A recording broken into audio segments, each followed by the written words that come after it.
जय हिंद साथियों। और आज हम देखने वाले हैं 10 ऐसी वर्ब जो आपकी इंग्लिश को और ताकतवर बनाएगी। लेकिन उससे पहले इस बुक को जितनी जल्दी हो सके मंगाइए, क्योंकि बहुत आसान है इस बुक के थ्रू। क्यों? क्योंकि मैं खड़ा हूं इस बुक के साथ। ठीक है, इस बुक को मंगाइए, मेरे से बात कीजिए, बहुत जल्दी अंग्रेजी सीखेंगे हम। चलिए देखते हैं वन बाय वन 10 वर्ब देखेंगे। नहीं, बदलना, छिपाना, संघर्ष करना, मत मतलब वोट डालना, भिगोना, फांसी देना, लटकाना, इनकार करना, नाव खेना या खर्च करना। इसको देखिए, सिर्फ वर्ब याद आ जाए या सिर्फ वर्ड याद आ जाए तो भी काम नहीं चलेगा। क्यों? क्योंकि एक्टिवेशन जरूरी है। You must know how to use these words into your spoken English. यदि आप इन शब्दों का उपयोग अपने बोलने में कर पाते हो तो ये एक्टिवेट है, अदरवाइज ये पेसिव है। तो पेसिव वर्डिंग ज्यादा काम नहीं आती है, वो सिर्फ समझने में हेल्प करती है। आप समझ तो सकते हैं, sometimes it happens with you कि आप समझ पाते हो लेकिन बोल नहीं पाते हो, है ना।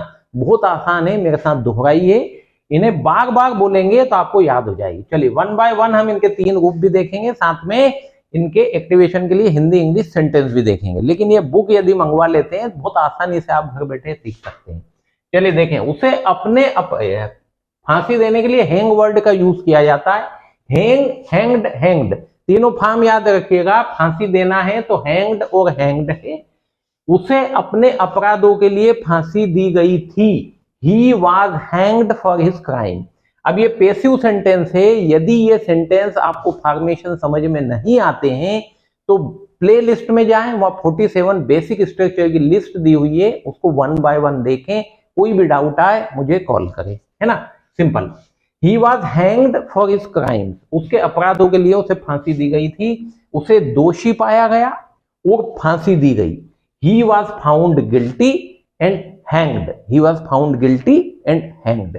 Hang, hanged, hanged. अब दूसरा वर्ड देखेंगे, हैंग वही वाला हैंग है, लेकिन थर्ड फॉर्म क्या बता रहा है? सेकंड थर्ड फॉर्म हंग और हंग बता रहा है। हैंग, हंग, हंग, इसका मतलब है लटकाना। हैंग, हैंग्ड, हैंग्ड बोलेंगे तो फांसी पे लटकाना, और हैंग, हंग, हंग बोलेंगे तो सिर्फ लटकाना। जैसे उसने दीवार पर पेंटिंग लटका दी। He hung the painting on the wall.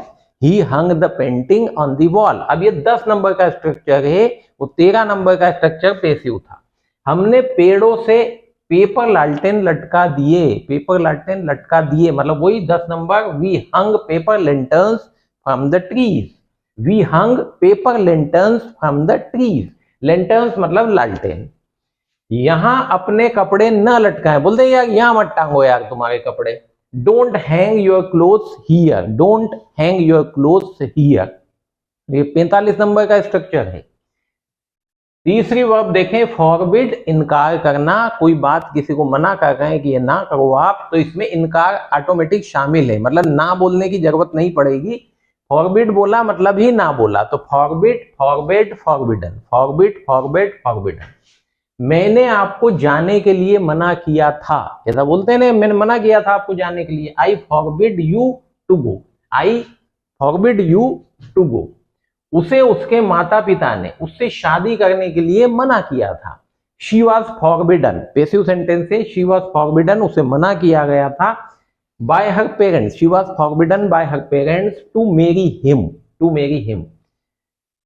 Next देखें, सेल, सेल्ड, सेल्ड। सेल मतलब नाव चलाने के लिए। जैसे टू व्हीलर यदि चलाना है तो हम राइड वर्ड का यूज करते हैं, कार चलाना है तो ड्राइव वर्ड यूज करते हैं। जैसे नाव चलाना है यदि तो सेल वर्ड यूज करते हैं।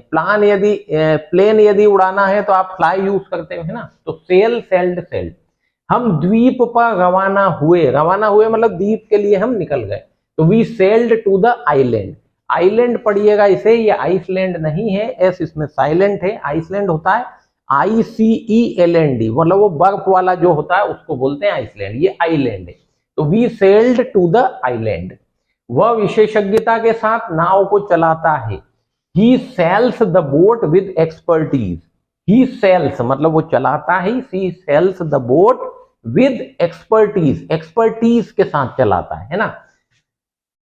स्पेंड मीन्स खर्च करना, यदि पैसा है तो खर्च करना है, समय है तो व्यतीत करना बोलते हैं सामान्य भाषा में हम। तो स्पेंड, स्पेंट, स्पेंट मेरे साथ ही दोहराइए। If you want to speak English you will have to speak again and again. तो क्या करना है, दोहराइए, repeat the sentences with me. Spend, spent, spent. और if you face any problem just call me. वह कपड़े पर बहुत पैसा खर्च करती है। She spends a lot of money on clothes. She spends a lot of money on clothes. आपने उस यात्रा पर कितना खर्च किया। हाउ मच, कितना पूछने के लिए how much. How much did you spend on that trip. How much did you spend on that trip. Simple है।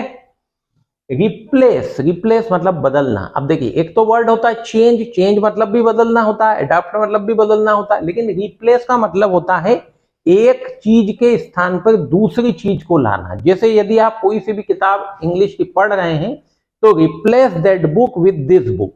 उस बुक को इस बुक के साथ रिप्लेस कर दीजिए, मतलब है कि उस बुक को हटाकर इस बुक को ले लीजिए। सिंपल है, तो रिप्लेस हो जाएगा, है ना। Replace, replaced, replaced. कंप्यूटर ने टाइपराइटर को बदल दिया है। टाइपराइटर को बदल दिया मतलब टाइपराइटर को हटा दिया और खुद आ गया उसके स्थान पर। तो computers have replaced typewriters. Computers have replaced typewriters.